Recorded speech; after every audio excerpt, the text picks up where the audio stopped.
An imported case of COVID-19 involving a traveler from America. An 8.9% contraction in the city's GDP during the first quarter.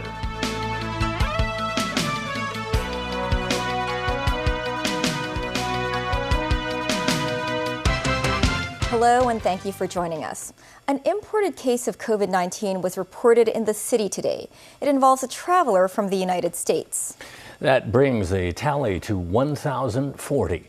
The patient is a 27-year-old woman who arrived from the United States this morning with no symptoms. She was reportedly sick last month, but she did not visit a doctor before recovering. For the 15th day in a row, the city has reported no local infections of the new coronavirus. Still, authorities have reminded the public it is not time to let our guard down due to the incubation period of the virus.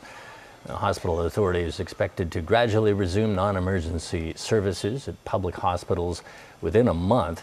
With signs of the pandemic declining in the city, sources say the government is ready to let some businesses under mandatory closure orders reopen soon. The extended closures of leisure venues as part of the government's social distancing measures are set to expire on Thursday. Sources said some of the venues would be allowed to reopen on Friday, including beauty salons and massage parlors. But they would still be required to follow rules like checking customers' temperatures before letting them in. The sources said karaoke lounges and bars would still be under a mandatory shutdown order because of the relatively high risk of spreading the virus at those venues. As for restaurants, it is noted that the government may relax the maximum number of people allowed at each table from the existing 4 to possibly 6 to 8. Executive Council member and catering sector lawmaker Tommy Jung thinks it's time for the government to relax the limit. I believe the problem now is not with the restaurateurs and not with people going to restaurants. In fact, as long as we maintain that we all wear masks, face masks, if we measure all the temperatures, and also with the alcohol rinse, and the fact that the restaurateurs will do other sanitation procedures, that would be sufficient. Different trades have different issues or different procedures that one has to take into account, and they should not be basically just doing it with a broad brush measure. We ask the government to basically look into all these sectors that they have closed. How to relax it. David Hui, a health advisor to the government, said karaoke lounges and bars are still high-risk places and should be the last to be considered for lifting the ban, as they have been linked to more than 100 COVID-19 cases. Hui suggested that operators of such businesses should think of ways to reduce the risk of spreading the virus in their shops. He reminded members of public to maintain proper hand hygiene and keep their mask on despite a drop in local infection numbers. Peng Ki-wong, TVB News. Hong Kong's GDP suffered a record drop in the first quarter as the finance chief said the territory is in deep recession. However, the situation may improve towards the end of the year. Caleb Leung reports. Hong Kong's GDP saw a steep plunge in the first quarter of 2020, an 8.9% year-on-year contraction. In fact, the government's advance estimate is the biggest drop on record for a single quarter since the first 3 months of 1974. Our economic situation is very challenging. We are deep into recession. In terms of contraction in the GDP, it has been consecutively for 4 quarters now. Private consumption expenditure dropped by 10.2% in the first quarter of 2020 from a year earlier. Imports and exports recorded around a 10% year-on-year decline. Exports of services fell significantly by 37.8% in the first quarter of 2020 from a year earlier, and don't expect much improvement in the local economy over the next 3 months. Globally, the epidemic is yet to be put under complete control. That will affect our export. That will also affect international traveling and business investment. So going forward, the second quarter, we believe that even if there is improvement, the improvement will be gradual and small. But Chen noted the territory may come out of recession towards the end of this year. But that's if strides are made in the fight against the coronavirus. Caleb Leung, TVB News. The Exchange Fund posted a record quarterly loss due to the COVID-19 pandemic. The announcement came during a meeting of the Legislative Council's panel on financial affairs this morning. Haley Zhou has details. The city's exchange fund suffered an $86.1 billion loss in the first quarter, its largest ever drop. The loss is about 2% of the total investment size. Since bond prices have increased, the income would somewhat offset the overall loss. This follows a worldwide trend. Most of the equity markets have incurred double-digit losses, and including the U.S. market, which has got about 20% loss. So this is the main reason. In April, you actually see the equity market, global equity markets, having quite a strong rebound. For April, just a single month, we've recorded around 30 to 40 billion of investment gains. While the fund's primary function is to regulate the exchange rate of the Hong Kong dollar, you stress the fund's role of maintaining the city's financial stability, especially during times of crisis. The exchange fund being the foreign exchange reserve for Hong Kong, we also need to keep the liquidity so that when needed, we can very easily liquidate our holdings to support the monetary and financial stability of Hong Kong. This is also because the Hong Kong government places its fiscal reserves accumulated from budget surpluses in the exchange fund, mainly for two reasons: to centralize the investment management of public funds and enhance the resources available to the fund. Every year, the Treasury collects a fee on the fiscal reserves placed in the fund. It's based on a fixed rate of the fund's average investment return from the previous 6 months.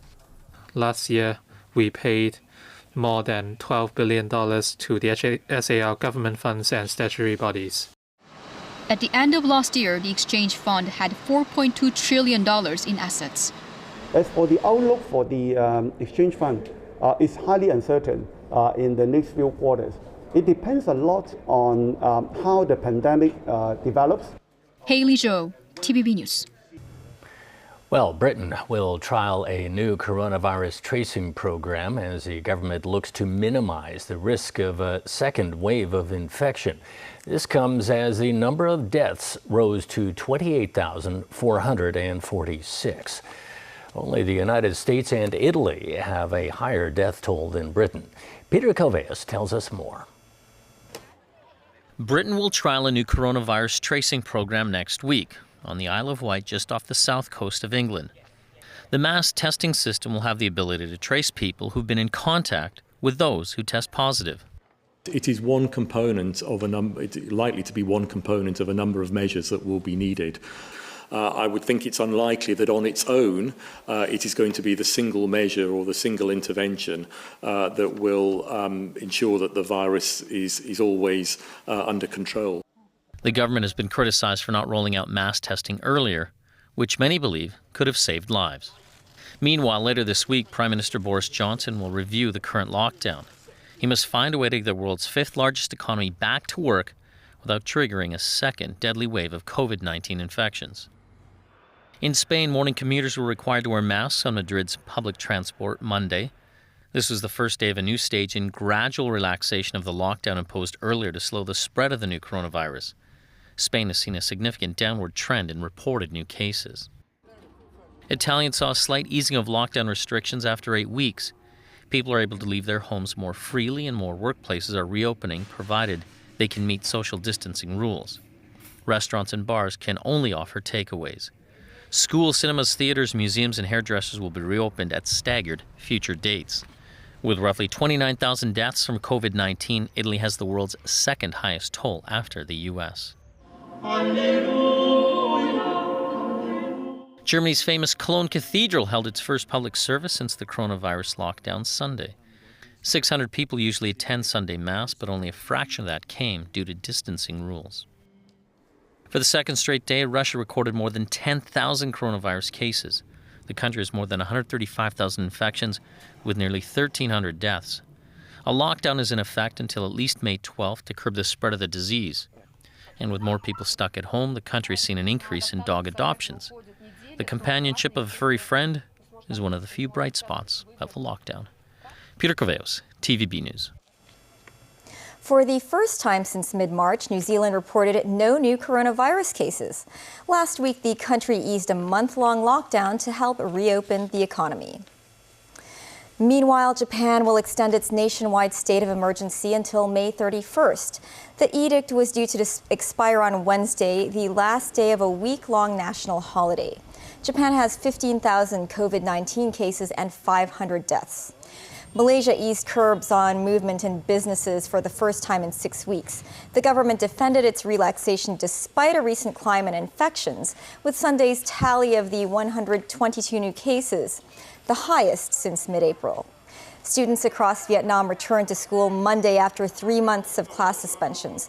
Vietnam confirmed 271 cases of COVID-19, but has not reported a new case for nearly 3 weeks.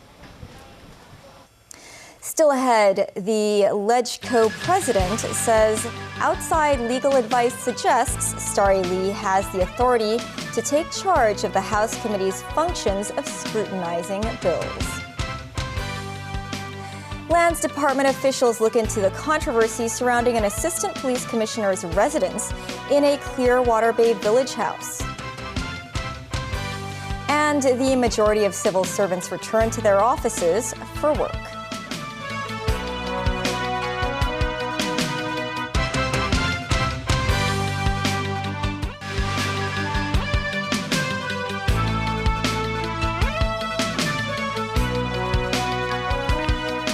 Welcome back to TVB News. The president of the Legislative Council says, according to outside legal advice, DAB party leader Starry Lee, being the latest House Committee chairperson, has the powers to take over the committee's proceedings.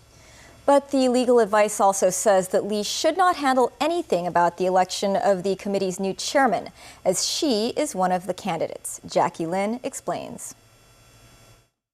The incumbent House chairman has the responsibility and authority to deal with the problems caused by the inordinate delay in the election of the chairman. LegCo President Andrew Leung says since the meetings resumed last October, the House Committee still hasn't been able to elect a new chairman. Citing external legal advice from 2 senior counsels, Leung contends that the incumbent chair Starry Lee should be allowed to take over the meetings from Pan-Democrat Dennis Kwok to handle a heavy backlog of business, even though she's not allowed to chair the election of the new chairman. They said Kwok, being the deputy chairman, had allowed committee members to discuss motions irrelevant to the election. Late last year, the in-house legal advice rejected the same suggestion of granting such powers to Starry Lee as not feasible. Leung says the latest external legal advice has considered the new circumstances that have arisen since then. The legal analysis made at the time was based on the ordinary course of events, but what has happened in the session is unprecedented. Dennis Kwok disagrees. Legal advice is legal advice. It is based on an interpretation and understanding of the rules of procedures. Are we saying that we have been acting on the wrong legal basis in the past 6 to 7 months? Kwok worries the suggestion could have far-reaching political implications. They're saying, well, let's throw that requirement out of the window because we want to resolve this political deadlock in the House Committee. And this, I may just add, will affect every single panel and committee going forward. As we have seen last year, what's happened to the extradition bill when they bypass procedures, established written procedures, it will only result in tragedy. Starry Lee says the morning session of the House Committee meeting on Friday will continue to be presided by Kwok. As incumbent chairperson, I should be able to let the member to follow up on today's issue, and then afterward I will go on to other agenda. Last month, the State Council's Hong Kong and Macau Affairs Office and the central government's liaison office in Hong Kong issued statements accusing Kwok of abusing his powers to delay the legislative process. The statements also stirred controversy over Article 22 in the Basic Law, which restricts Beijing's interference in the city's domestic affairs. Jackie Lin, TVB News. The Lands Department ran an inspection on Assistant Police Commissioner Rupert Dover's Clearwater Bay residence over allegations he breached housing rules. As Kana Chu reports, the city's police chief was also accused of a similar violation. Lands Department officers sought answers as they knocked on the door of Rupert Dover's home in Pek Shui San Chun this morning. The top brass answered the door himself.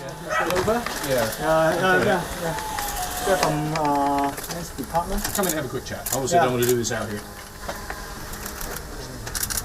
A few minutes later, officers inspected his backyard, obtaining measurements and photographs in the process.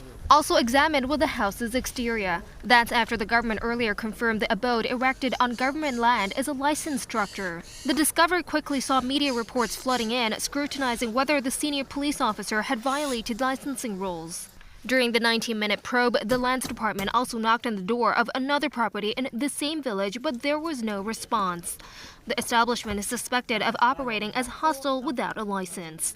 Another controversy emerged as reports surfaced of illegal modifications at a Kowloon Tong flat that was previously rented by Commissioner of Police Chris Tang. The force was quick to defend the top cop, publishing a statement that said the allegations deviated from facts. In order, Chris Tang moved out of the unit after its owner failed to remove unauthorized additions on the rooftop as ordered by the building's department. The newly appointed civil service chief commented on the matter. There are established mechanisms to investigate every complaint, and also in accordance with the procedures and rules. Of course, we would handle each and every complaint in a very serious and impartial manner. Also embroiled in a similar scandal is pro-democracy lawmaker Claudia Mo. For years, Mo's garage has been merged with her home on Repulse Bay Road. 2 years ago, authorities said the alteration does not constitute a land lease violation, but still should return to its original state. Kana Chu, TVB News. Most civil servants returned to offices to work today as public services started to resume in phases. Government employees on their way to work this morning. This after the government earlier adopted flexible working arrangements, which allowed some 4,800 civil servants working from home. And that is the news. Thanks for joining us. Good night.